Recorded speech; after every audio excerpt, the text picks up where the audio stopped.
بسم الله الرحمن الرحيم. السلام عليكم ورحمة الله وبركاته.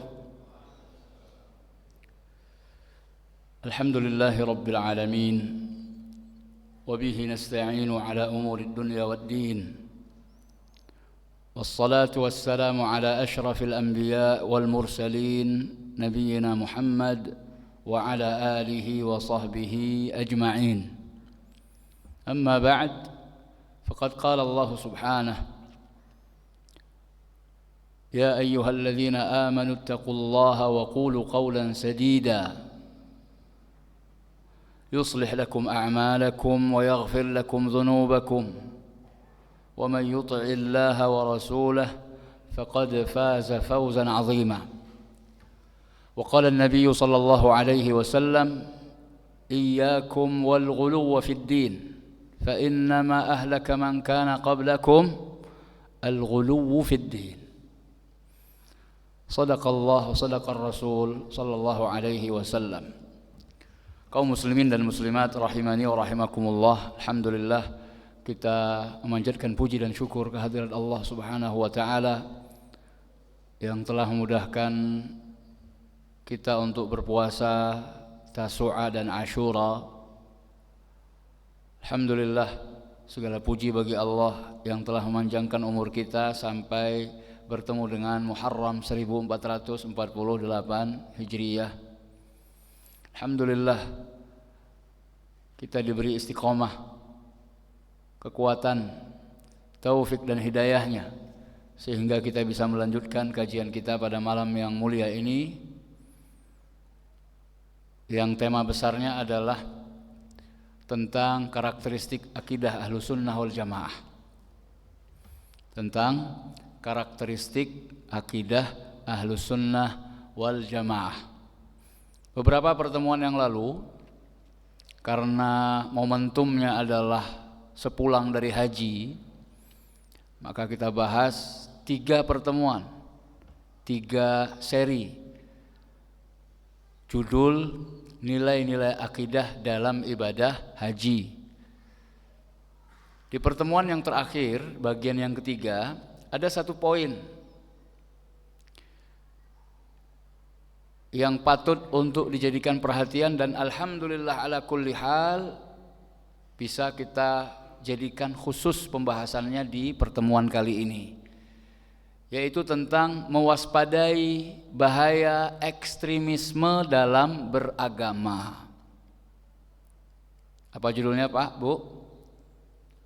Waspada ekstremisme beragama. Begitu lebih singkatnya, seperti yang tertera di poster kajian. Waspada ekstremisme beragama. Kenapa topik atau judul ini? Jadi latar belakangnya tadi sudah kita sebutkan, ini adalah terusan atau lanjutan dari pembahasan sebelumnya yang tersisa dari nilai-nilai akidah dalam ibadah haji. Poin ini kita sampaikan pada pertemuan kali ini karena pertemuan yang lalu sudah kehabisan waktu. Kemudian subhanallah, qadarullah wa masya'a fa'al, kita khususkan pembahasannya di 1 pertemuan.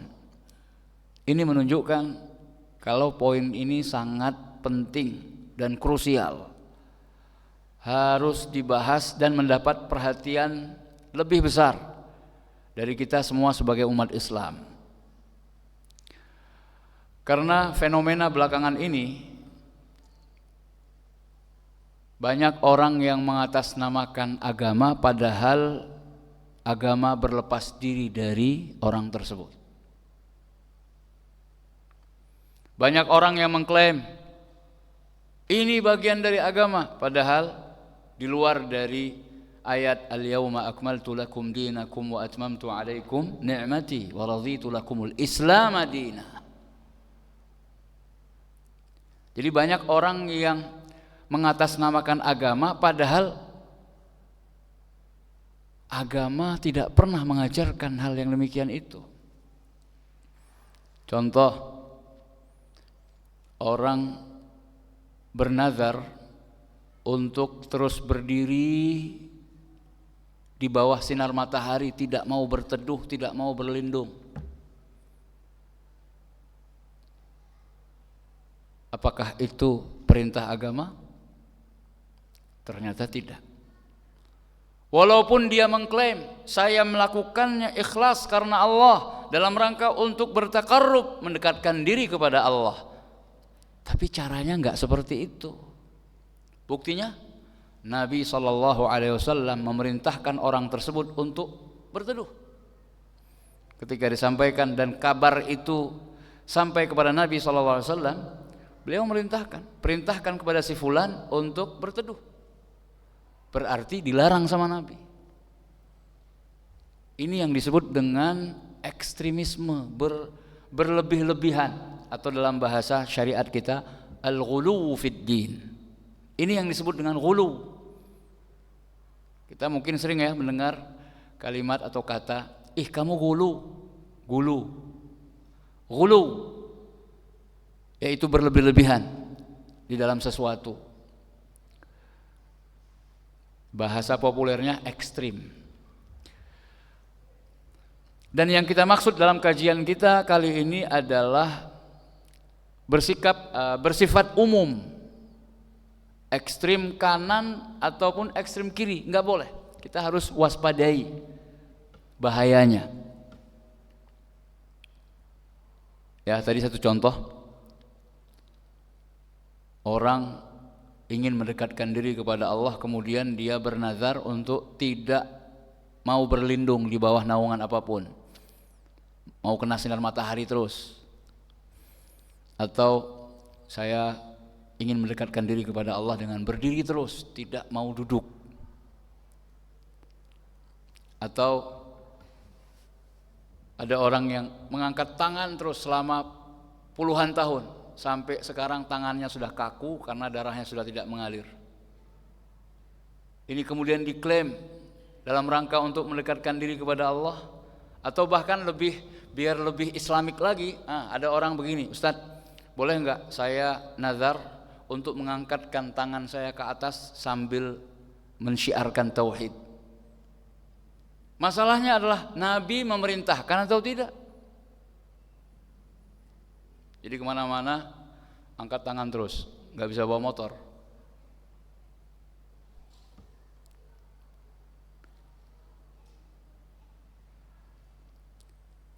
Ini kalau dibiarkan akan sangat berbahaya bagi kehidupan kita beragama.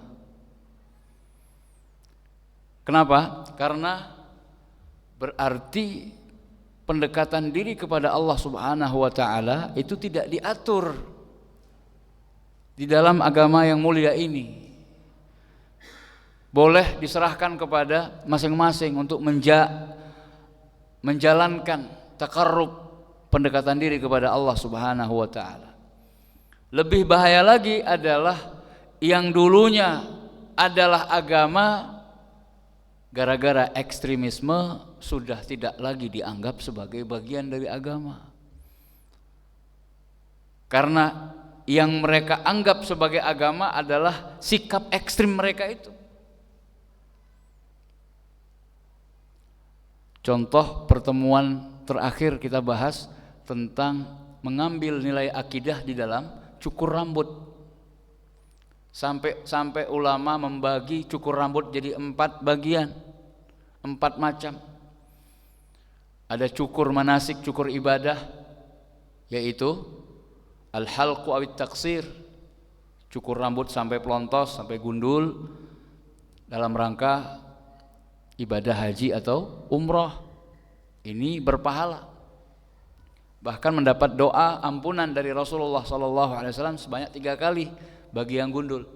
Bagi yang mencukur tipis 1 kali. Nah, kita contohkan cukur yang diklaim sebagai ibadah padahal tidak diajarkan di dalam agama. Contoh cukur rambut sebagai bentuk taubat kepada Allah. Ini enggak ada ajarannya, Pak, dari Nabi.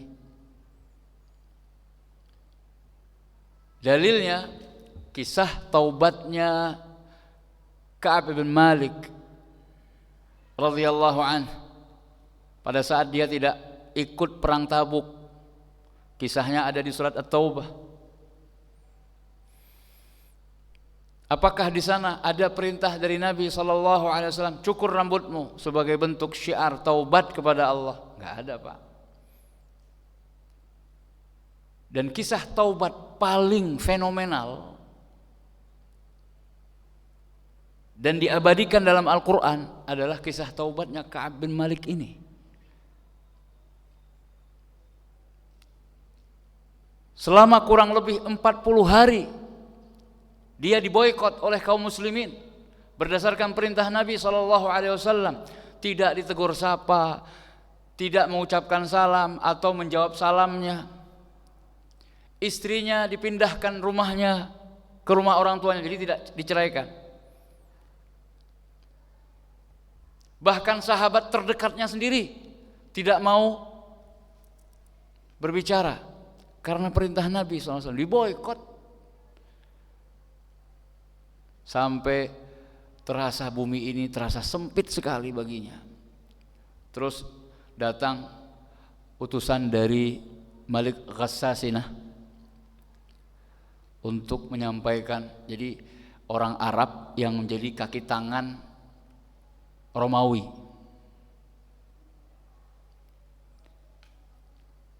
Di kerajaan Imperium Romawi ketika itu punya kaki tangan di kalangan Arab, kaum Ghassasinah datang menawarkan ada surat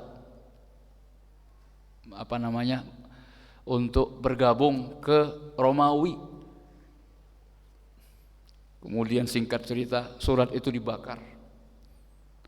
Dalil bahwasanya hal-hal yang dapat menjerumuskan kita ke kemaksiatan lama itu harus dimusnahkan sebagai bukti taubat kita yang benar, taubat nasuha. Kalau dulu suka nonton video-video pornografi misalnya, nah CD-CD itu harus dimusnahkan, jangan dilungsurkan. Eman-eman kasih sama adik angkatan, wah nggak boleh itu, dosa jariah namanya. Ya, kaset-kaset musik yang dulu sering dia dengar, nggak boleh Pak diwariskan itu, mewariskan dosa jariah, harus dimusnahkan. Ustadz, saya simpan, nggak saya buka-buka. Syaitan sangat semangat. Setan itu luar biasa semangatnya. Suatu hari melihat cuma sekedar lihat-lihat aja, dibuka Pak. Kemudian dibisiki lagi. Kalau cuma dengar sebentar, imanmu insya Allah masih kuat. Begitu Pak, selangkah demi langkah itu syaitan luar biasa. Akhirnya terjerumus kembali, mengulang kembali dosa dan maksiat. Maka apa yang dilakukan oleh Ka'ab bin Malik ini sangat bagus dijadikan sebagai pelajaran. Jadi walaupun diboikot oleh kaum muslimin, dia tetap dengan keimanannya. Nah akhirnya hari yang ditunggu-tunggu dan dinanti-nanti tiba, turun ayat di dalam surat Taubah itu yang menerangkan Allah Subhanahu wa taala menerima taubat mereka. Jadi mereka taubat dulu, sudah menyatakan taubat dan menunggu apakah taubat mereka diterima oleh Allah atau tidak. Jadi kisah taubat yang paling fenomenal dan diabadikan dalam Al-Quran, taubatnya Ka'ab bin Malik. Apakah ada perintah Nabi SAW untuk mencukur rambutnya? Tidak ada. Jadi tidak boleh menjadikan sebuah syiar tertentu bagian dari pendekatan diri kepada Allah, namun tidak diajarkan oleh Nabi SAW. Nah, ini bahaya Pak. Ini bisa kita katakan ekstrim kanan. Sehingga suatu saat kalau itu dibiarkan, maka orang yang bertaubat nasuha baru dianggap taubatnya kalau cukur. Kalau nggak cukur belum taubat nasuha namanya. Kan nggak bener Pak. Timbangannya nanti berubah. Inilah salah satu dari sekian banyak hikmah dan betapa pentingnya masalah ini terus dibahas. Waspada ekstremisme beragama. Kaum muslimin dan muslimat rahimani wa rahimakumullah. Kita awali dengan poin yang pertama, yaitu Islam mengajarkan keadilan dan pertengahan. Adil itu adalah berusaha untuk berada di tengah-tengah di antara dua kubu yang bertikai. Istilah yang lebih keren lagi sekarang, moderat. Keadilan itu identik dengan moderat. Moderat itu bukan berarti lemah. Sebagaimana lemah lembut, kelemah lembutan itu tidak berarti kelemahan. Justru bisa bersikap lemah lembut di dalam setiap hal dan setiap keadaan, ini menunjukkan kekuatan iman kita, mengikuti petunjuk Rasulullah sallallahu alaihi wasallam. Karena beliau selalu mengajarkan dan mengedepankan kelemah lembutan dalam segala hal. Jadi jamaah sekalian, Allah Subhanahu wa taala telah menetapkan agama ini sebagai agama yang wasat, pertengahan, adil. Sebagaimana juga Allah jadikan umat ini, umat Islam, kita insyaallah termasuk di dalamnya, sebagai umat pertengahan. Allah Subhanahu wa taala berfirman, "Wa kadzalika ja'alnakum ummatan wasata." Ayat yang konteksnya adalah tentang perintah untuk menghadapkan wajah ke kiblat, yaitu Ka'bah. Proses perubahan arah kiblat dari yang sebelumnya ke Masjidil Aqsa menjadi kembali ke Masjidil Haram.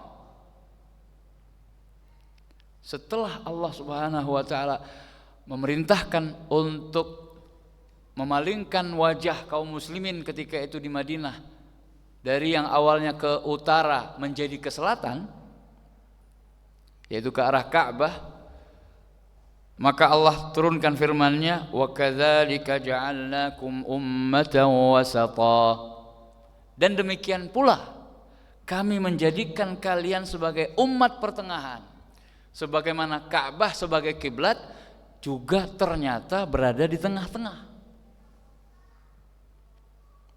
Silahkan Bapak Ibu melihat peta dunia. Kalau dilihat secara zahir dengan mata kepala kita, maka persis Ka'bah, kota Makkah Al-Mukarramah yang disebut sebagai Ummul Qura, berada di tengah-tengah dunia. Shadaqallah, maha benar Allah dengan firman-Nya, wa kadzalika ja'alnakum ummatan wasata, dan demikian pula kami jadikan kalian sebagai umat pertengahan, umat yang adil antara dua umat sebelumnya. Yahudi menganggap Nabi Isa sebagai anak hasil di luar nikah, na'udzubillah. Kemudian menuduh ibunya wanita yang tidak baik-baik, wanita pezina, mohon maaf. Ini klaim orang Yahudi. Kaum setelahnya, Nasara, mengangkat dua manusia yang terbaik di zamannya ini ke makam yang tidak seharusnya, menjadikan mereka berdua sebagai Tuhan yang disembah selain Allah. Baina tafrid wa ifrat. Orang-orang Yahudi merendahkan dengan serendah-rendahnya dua orang manusia terbaik ini. Namanya tafrid. Sedangkan Nasara menaikkan setinggi-tingginya. Ini namanya ifrat. Islam datang mendudukkan segala sesuatu pada tempat yang semestinya. Maryam wanita pilihan Allah Subhanahu wa taala, tapi dia manusia. Dia beribadah kepada Allah bukan yang diibadahi.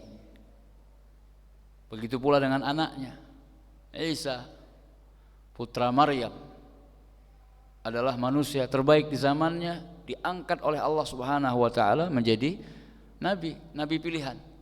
Bahkan termasuk ulul azm, rasul-rasul pilihan. Kemudian diangkat oleh Allah ke langit, yang nantinya akan diperintahkan untuk turun ke dunia kembali dalam rangka untuk membunuh Dajjal di akhir zaman. Ini keyakinan umat Islam. Coba lihat, bukankah ini moderat, wasat, seimbang, adil, baina tafrid wa ifrat. Wa kadzalika ja'alnakum ummatan wasata. Nah, ini dia maksudnya wasat. Moderasi beragama, bukan mendukung klaim orang Yahudi ketika kita bersama dengan mereka, atau mendukung klaim orang Nasara ketika kita bersama dengan mereka dengan alasan toleransi. La. Keyakinan kami, lakum dinukum waliyadin. Jadi kita tidak boleh membenarkan akidah yang keliru, yang bertentangan dengan akidah kita. Gitu ya. Wa kadzalika ja'alnakum ummatan wasata litakunu syuhada'a 'alan nas, supaya kalian menjadi saksi bagi manusia. Nanti di akhir zaman kita diminta untuk menjadi saksi umat-umat yang lain berhadapan dengan nabinya, nabi mereka. Seperti yang sudah kita sampaikan, nanti kaumnya Nabi Nuh ditanya oleh Allah, bukankah Nuh telah menyampaikan kepada kalian risalah, pesan dariku? Kaumnya mengatakan tidak, enggak pernah tuh dia mengatakan dan menyampaikan. Bohong. Lalu Nabi Nuh ditanya, apakah engkau sudah menyampaikan? Hal ballaghta ya Nuh? Naam ya Rabb, wahai Tuhanku, aku sudah menyampaikan. Lalu ditanya oleh Allah, mana saksimu? Nuh mengatakan, ummatu Muhammadin sallallahu alaihi wasallam. Saksiku adalah umat Muhammad. Kemudian didatangkan umat Muhammad sallallahu alaihi wasallam. Ditanyakan kepada mereka, apakah Nuh sudah menyampaikan? Naam. Kita sebagai umat akan ditanya untuk mempersaksikan Nabi Nuh yang telah menyampaikan risalah kepada umatnya, dan kita mendukung Nabi Nuh saat itu. Lalu ditanya oleh Allah, apa saksi kalian? Mana bukti kalian? Jadi kan secara logika, bagaimana kita bisa mempersaksikan Nabi Nuh padahal kita datangnya setelah Nabi Nuh? Atas dasar apa kita membenarkan klaim Nabi Nuh yang telah menyampaikan risalah kepada umatnya? Lalu kita mengatakan, kabar dari nabimu ya Allah Muhammad sallallahu alaihi wasallam yang telah menyampaikan wahyu kepada kami. Salah satu wahyumu ya Allah surat Nuh. Maka berbahagialah orang yang telah menghafal surat Nuh.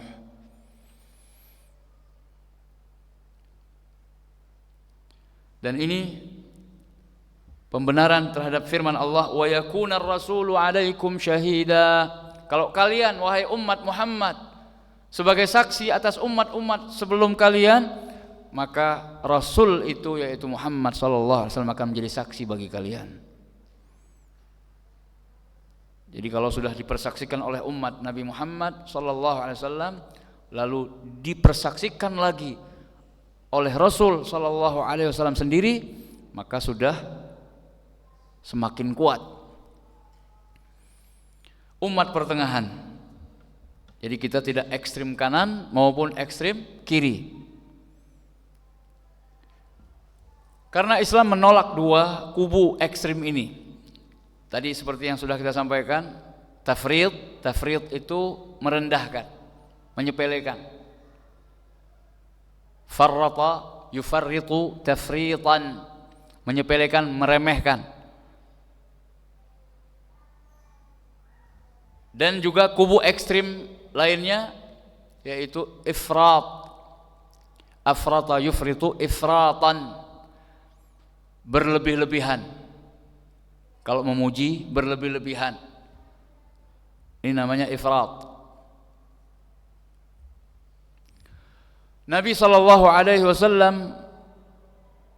pernah bersabda, la tutruni kama atratin nasara ibna Maryam, Isa ibn Maryam. Janganlah kalian berlebih-lebihan di dalam memujiku sebagaimana orang-orang Nasara berlebih-lebihan memuji Isa putra Maryam. Qulu Abdullah wa rasuluh. Katakanlah oleh kalian, aku ini adalah hamba Allah dan Rasulnya.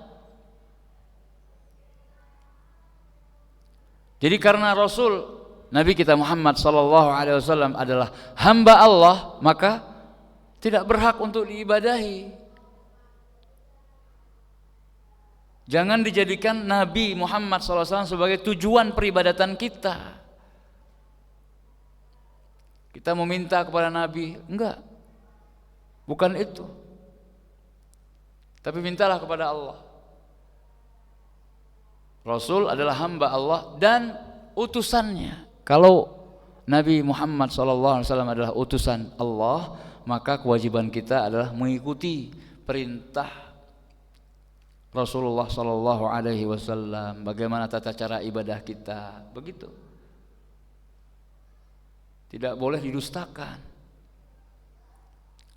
Kabar gaib dari Nabi Muhammad SAW harus dibenarkan, nggak boleh ditolak.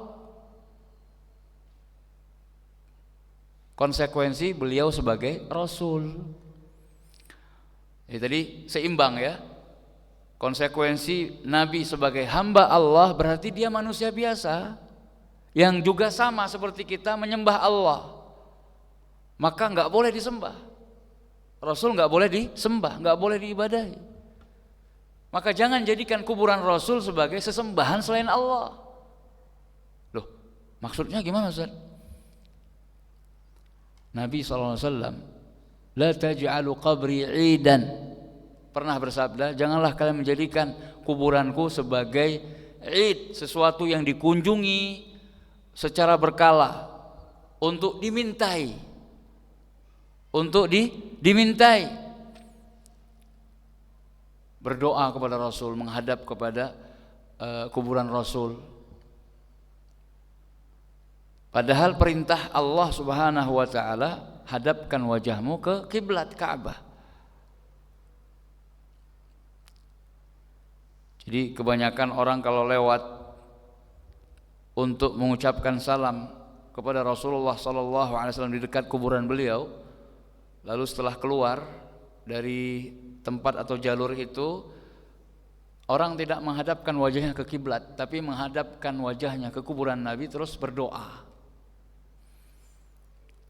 Walaupun berdoa kepada Allah, tetapi posisi kita menghadap kepada kuburan Rasul ini sebaiknya dihindari, ya, supaya keluar dari khilaf, perselisihan di antara ulama, antara yang membolehkan dan yang tidak. Tapi sudah menjadi sebuah kepastian dan ketetapan bahwa kalau berdoa ya menghadapkan ke arah kiblat, bukan kepada kuburan tertentu, hatta kepada kuburan Nabi SAW, supaya kita tidak termasuk ke dalam bab ghulu, berlebih-lebihan di dalam memuji, menyanjung Nabi SAW. Kaum muslimin dan muslimat rahimani wa rahimakumullah. Poin yang kedua, larangan ghulu berdasarkan sudut pandang Al-Quran dan Sunnah Nabi sallallahu alaihi wasallam. Allah Subhanahu wa taala dalam Al-Quran surat Al-Maidah ayat 77 sudah melarang sikap ghulu ini sejak umat sebelum kita. Allah Subhanahu wa taala berfirman, "Qul ya ahlal kitab la taghlu fi dinikum." Katakan, wahai ahlul kitab, yaitu orang-orang Yahudi dan Nasara, la taghlu fi dinikum, janganlah kalian bersikap ghulu dalam agama kalian, ghairal haq, dengan cara yang tidak benar, yaitu melakukan hal-hal yang tidak benar di dalam agama kalian. Wala tattabi'u ahwa'a qaumin, dan janganlah kalian mengikuti hawa nafsu kaum sebelum kalian, qad dhallu min qabl, yang telah sesat sebelum kalian, wa adhallu katsira, dan telah menyesatkan manusia yang banyak, wa dhallu an sawa'is sabil, dan tersesat dari jalan yang lurus, jalan yang benar. Jalan kebenaran adalah yang sudah ditetapkan oleh Allah dan Rasulnya.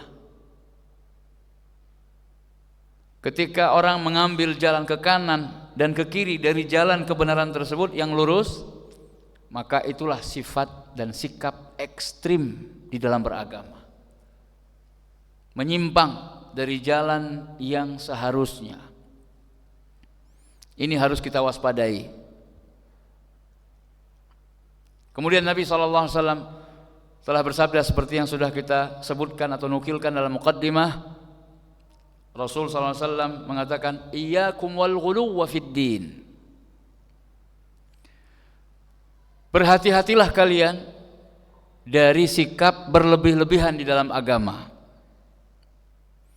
Fa innama ahlaka man kana qablakum, karena sungguhnya yang benar-benar menghancurkan, membinasakan umat sebelum kalian, al-ghuluw fid din, adalah sikap ekstrim di dalam beragama.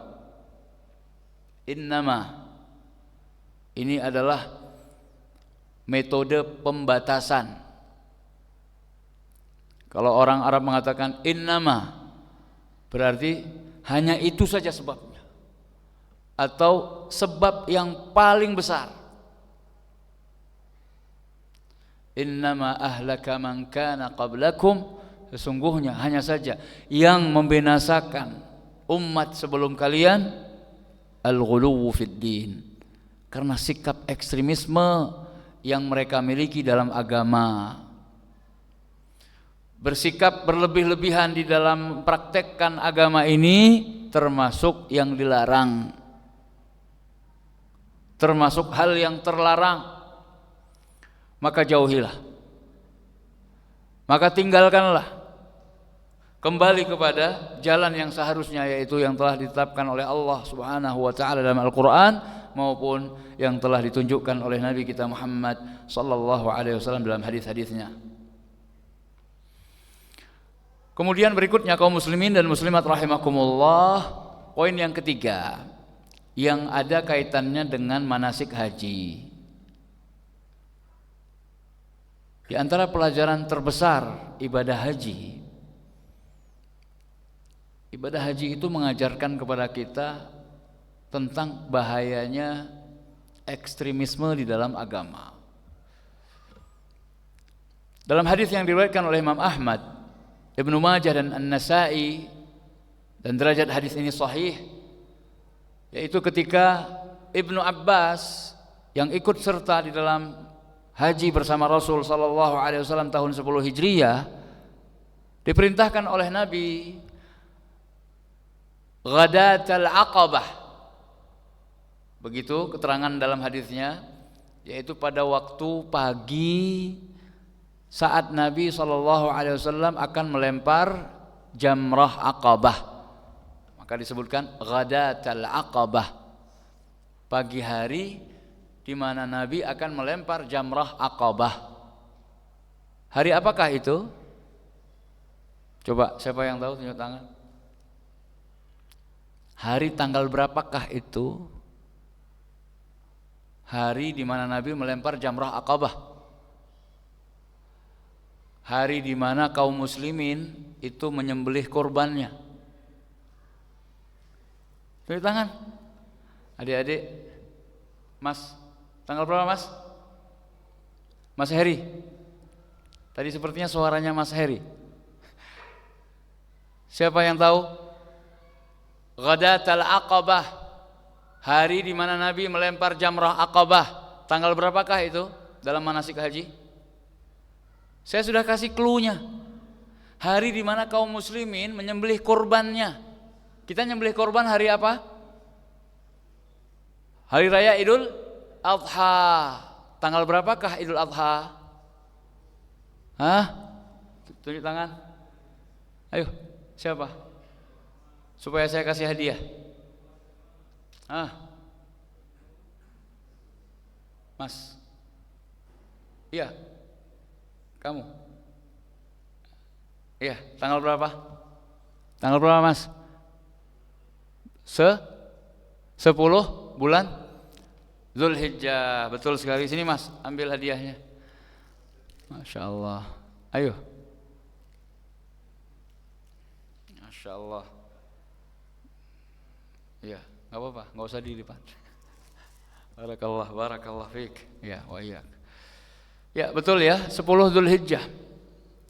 Ghadatul Aqabah, diperintah oleh Nabi untuk mengambil kerikil karena butuh untuk ngelempar. Jadi ada sesuatu yang zahir yang bisa dilempar sebagai simbol. Jadi nggak bisa cuma dibayangke tanpa kerikil, cuma begini tok, enggak. Tapi diperintah oleh Nabi. Berarti itu adalah bagian yang harus kita kerjakan, mencari kerikil. Nah, mencari kerikil itu tidak harus di Muzdalifah. Ini banyak yang masih menganggap sebuah keharusan untuk mencari kerikil di Muzdalifah. Kalau bukan di Muzdalifah enggak sah, itu enggak benar. Tapi di mana saja, baik kerikil di Mekah, pokoknya kerikil apa saja. Nah, Nabi merintahkan ketika dari jalan antara Muzdalifah ke Mina. Jadi ketika berjalan, berarti enggak harus persis di Muzdalifah. Nah, kemudian beliau Ibnu Abbas mengutip 7 kerikil yang sebesar ruas jari, seperti biji kacang. Besarnya tidak melebihi 1 ruas jari. Nah, sebanyak 7 butir diserahkan kepada Nabi SAW. Lalu Nabi mengatakan, amthalu haula farmu.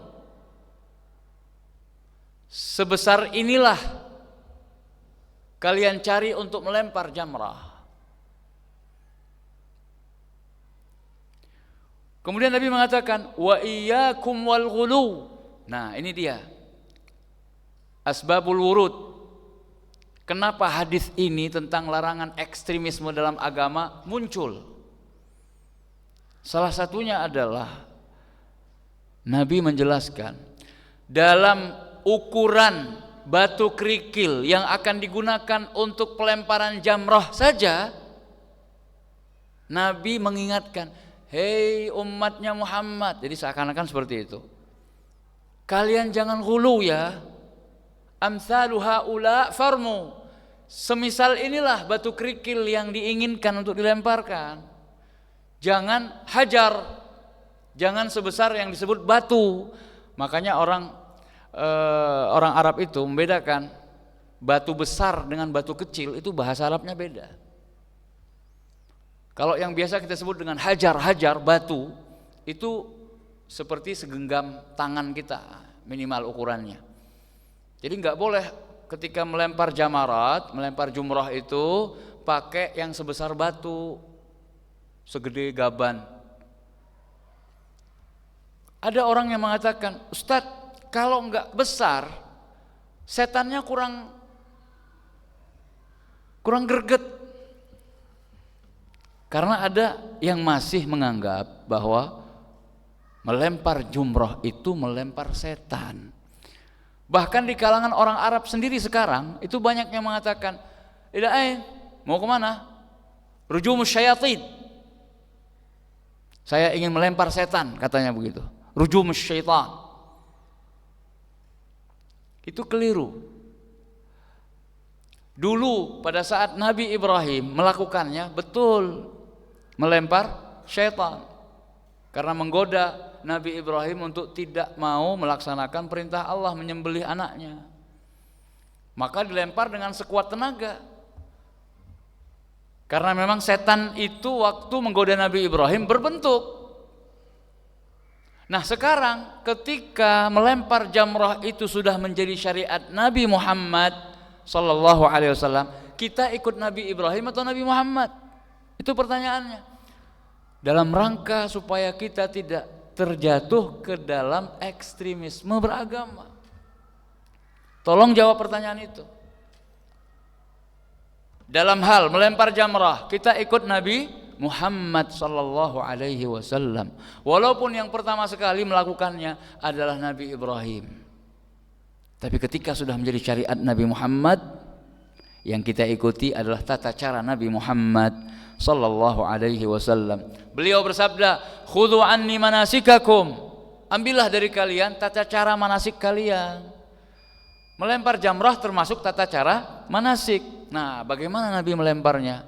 Nabi mendekat dengan telaga atau kolam jamrah itu, lalu melemparkan dengan perlahan dan dengan lemah lembut, seraya mengucapkan untuk setiap kerikil takbir.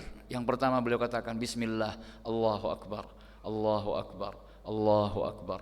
Melemparnya pun begini Pak, dengan lemah lembut, bukan dengan sekuat tenaga. Kemudian yang dilempar adalah dindingnya itu, bukan. Yang dilempar adalah kolamnya. Jadi batu kerikil kita itu harus masuk ke kolam itu.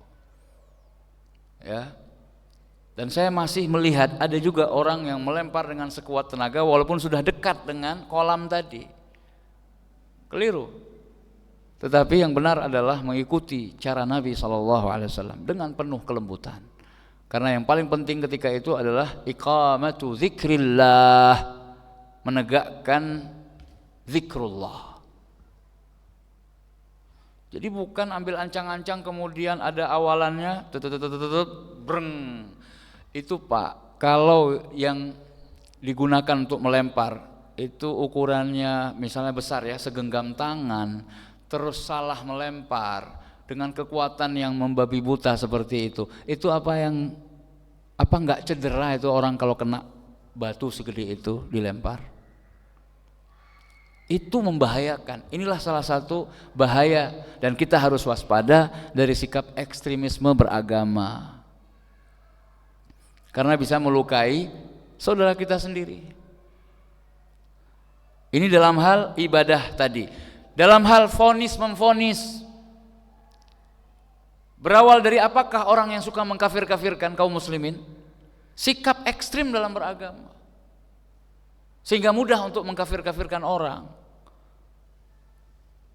Hati-hati Pak, nah, ini lebih parah. Jadi tingkatan dari ekstremisme beragama ini juga macam-macam. Namun kita diperintahkan oleh Nabi Muhammad SAW untuk mewaspadai semua jenis ekstremisme dalam agama. Karena sudah datang waktu azan, kita dengarkan terlebih dahulu azan dikumandangkan. Nanti insya Allah kita lanjutkan poin-poin yang tersisa. Pada muadzin kami persilahkan.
Alhamdulillahi Rabbil Alamin. Sallallahu wasallam wa baraka ala nabiyyina Muhammad wa ala alihi wa sahbihi ajma'in. Amma ba'd. Kaum muslimin dan muslimat rahimakumullah. Kenapa Nabi sallallahu alaihi wasallam mengaitkan antara ekstremisme ini dengan batu kerikil? Yang pertama, alasannya adalah ini menunjukkan bahwa ekstremisme dalam beragama itu bukan hanya di taraf atau tataran hal-hal yang besar, tapi hal sekecil apapun tidak diperkenankan untuk bersikap ekstrim. Jadi subhanallah, hadis Nabi ini luar biasa pelajarannya. Satu ya, tidak boleh bersikap ekstrim dalam hal yang kecil apalagi yang besar. Yang kedua, menunjukkan bahwa agama Islam ini adalah agama yang sangat detail. Sampai dalam masalah lempar-melempar diajarkan tata caranya. Tidak dibiarkan begitu saja oleh Nabi SAW. Silahkan kalian lempar, terserah gayanya jungkir balik. Enggak. Tapi beliau contohkan. Hampir dalam setiap tahapan manasik itu Rasul mengatakan selalu, khudhu anni manasikakum la'alli la alqakum ba'da amikum hadha. Ambillah dari kalian tata cara manasikku, barangkali setelah tahun ini aku tidak berjumpa lagi dengan kalian. Itu terus kalimat di antara kalimat yang sering diulang-ulang Nabi dalam prosesi ibadah haji tahun Haji Wada tahun 10 Hijriyah. Jadi supaya tidak menyesal kalian nanti. Jadi betul-betul belajar bagaimana tata cara manasik haji, karena bisa jadi itu haji yang pertama dan terakhir kali yang Nabi lakukan, dan ternyata benar. Nabi kita Muhammad sallallahu alaihi wasallam hanya haji 1 kali. Itulah yang pertama dan terakhir kali. Tahun 10 Hijriyah. Setelah itu sudah.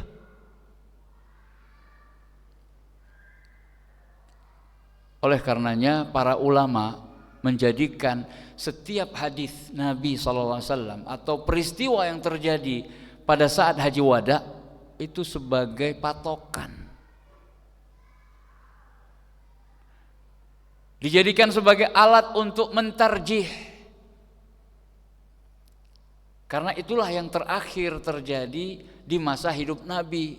Jadi kalau ada hal-hal yang sifatnya khilafiyah, maka di antara alat untuk mentarjih perbedaan pendapat dalam masalah tersebut tadi, ini terjadi pada saat Haji Wada akan lebih dikedepankan oleh ulama daripada yang sebelum. Sangat bermanfaat apapun peristiwa yang terjadi pada saat Haji Wada untuk masalah asbabun nuzul.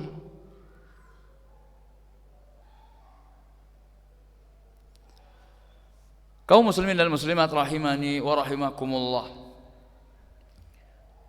Jadi memang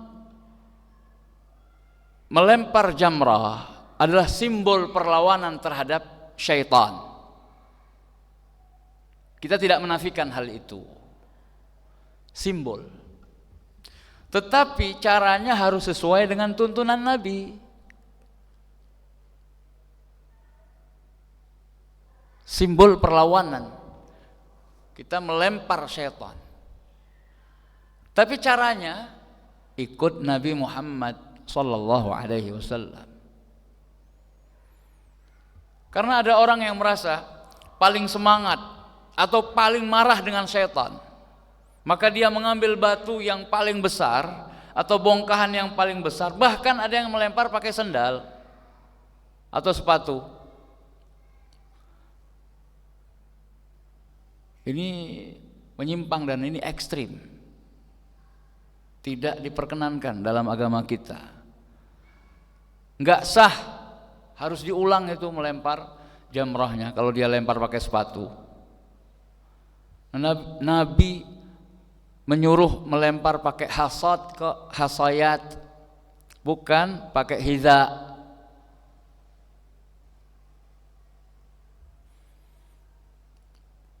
Jadi Nabi ingin memutus jalur ekstrim ini. Beliau mengingatkan bahwa ibadah itu dasarnya adalah ittiba', mengikuti Nabi SAW. Bukan sekedar meluapkan emosi, marah dengan setan, tidak suka dengan setan. Tapi bukan berarti mencari batu yang paling besar supaya lebih marem di dalam memukul atau melempar setan, itu dibenarkan dalam agama kita. Jadi kalau dalam memilih ukuran batu kerikil saja kita dilarang berlebih-lebihan, maka lebih dilarang lagi kalau urusan berlebih-lebihan itu dalam hal darah, kehormatan, nyawa, atau urusan vonis memvonis di dalam agama kita. Tentu larangannya lebih keras lagi.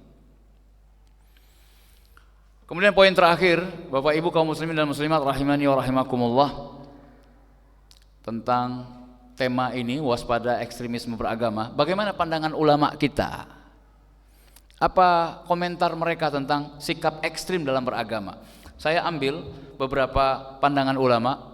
Di antaranya adalah atau secara umum para ulama baik salaf maupun khalaf, ulama terdahulu maupun yang belakangan, sepakat bahwa ekstremisme dalam beragama ini muncul karena dua faktor besar. Yang pertama, semangat tanpa bimbingan ilmu, dan yang kedua, salah dalam memahami dalil. Dalilnya ada, pakai dalil, tapi salah interpretasinya terhadap dalil itu. Jadi kurang ilmu.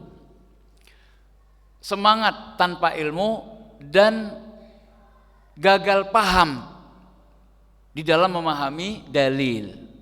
Inilah dua sebab utama kenapa terjadi ekstremisme di dalam beragama. Kemudian Ibnul Qayyim pernah mengatakan di dalam kitabnya yang fenomenal, Ighatsatul Lahafan min Masaili Syaitan. Ini kitab yang sangat bagus sekali untuk jeli terhadap perangkap-perangkap syaitan. Ini setara dan setaraf dengan kitab Talbisu Iblis karangan Ibnul Jauzi. Ibnul Qayyim mengatakan dalam kitabnya tersebut bahwa ma amarallahu bi amrin illa walisyaitani fihi nazghatan.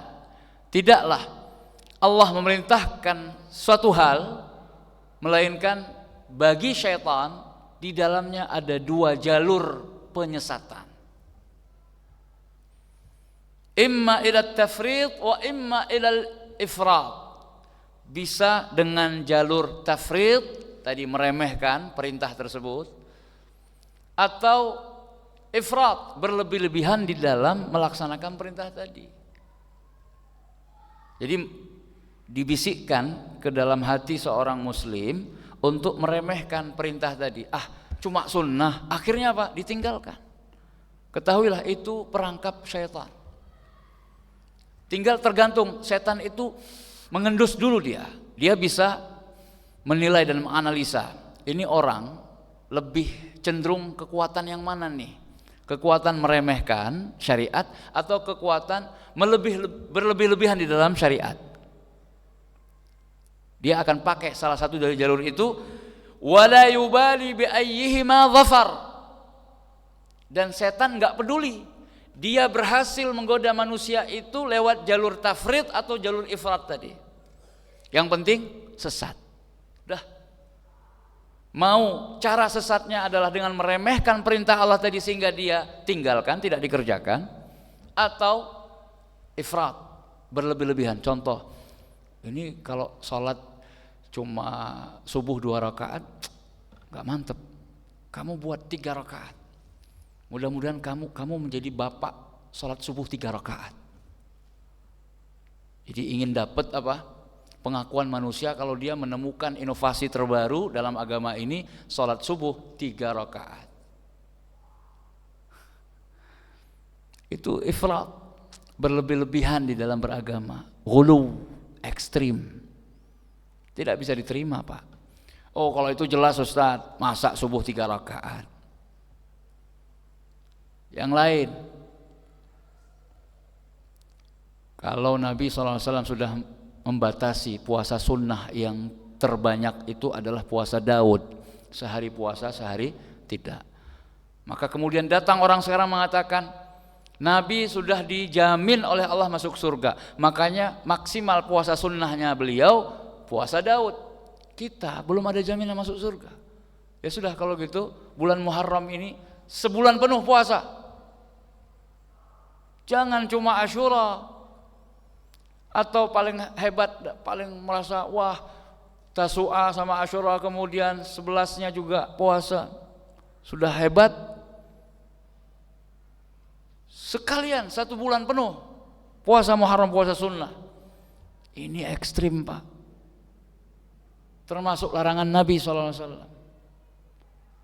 Ya, makanya Nabi SAW pernah bersabda, agama itu mudah, ad-dinu yusr.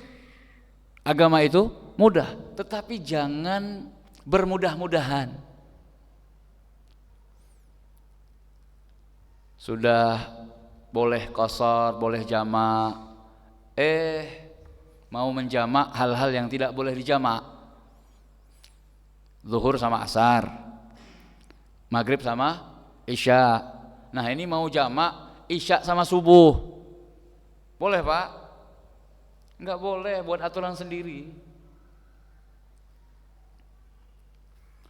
Sudah diberi qasar yang 4 rakaat jadi 2 rakaat, ini minta 2 rakaat jadi 1 rakaat saja. Enggak boleh, ekstrim. Jadi kesimpulan kita malam ini untuk menutup kajian kita, masih banyak ya perkataan para ulama yang lain, tapi karena sehubungan dengan terbatasnya waktu maka saya cukupkan dengan perkataan Ibnu Qayyim tadi. Silahkan nanti dicari di kitab Ighatsatul Lahafan. Kesimpulan kita, ekstremisme beragama itu bisa berwujud macam-macam. Yang pertama, dalam hal mudah mengkafirkan kaum muslimin, saudara-saudara kita. Ini juga ekstremisme di dalam agama. Bahkan dalam masalah atau karena berbeda ijtihad, padahal masalahnya khilafiyah, maka tidak boleh kita memvonis saudara kita, mengeluarkan dia dari keislamannya.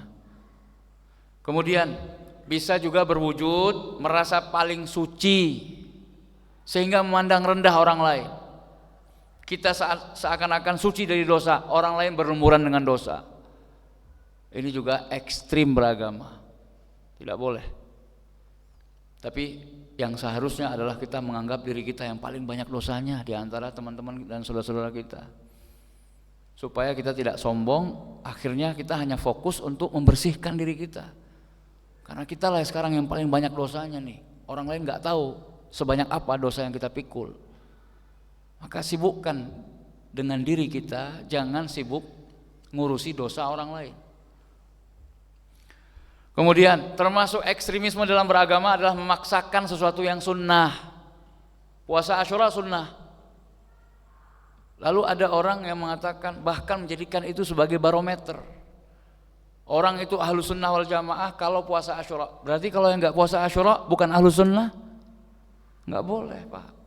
Menjadikan sesuatu yang sunnah itu seakan-akan menjadi wajib. Ya, ini hati-hati, termasuk ekstremisme di dalam agama. Demikian yang bisa kita sampaikan. Alhamdulillah selesai juga akhirnya poin-poin yang ingin kita sampaikan dari nilai-nilai akidah dalam ibadah haji.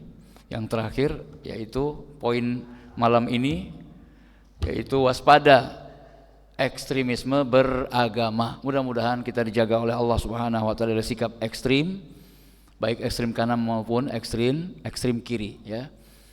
Tetapi marilah kita kembali kepada jalan yang sebenarnya, yaitu jalan yang telah dilalui oleh Rasulullah sallallahu alaihi wasallam bersama para sahabatnya. Demikian kita tutup dengan doa kafaratul majlis. Subhanakallahumma wa bihamdik, asyhadu an la ilaha illa anta astaghfiruka wa atubu ilaik. Wa sallallahu ala nabiyyina Muhammad wa akhiru da'wana alhamdulillahi rabbil alamin. Wassalamu alaikum warahmatullahi wabarakatuh.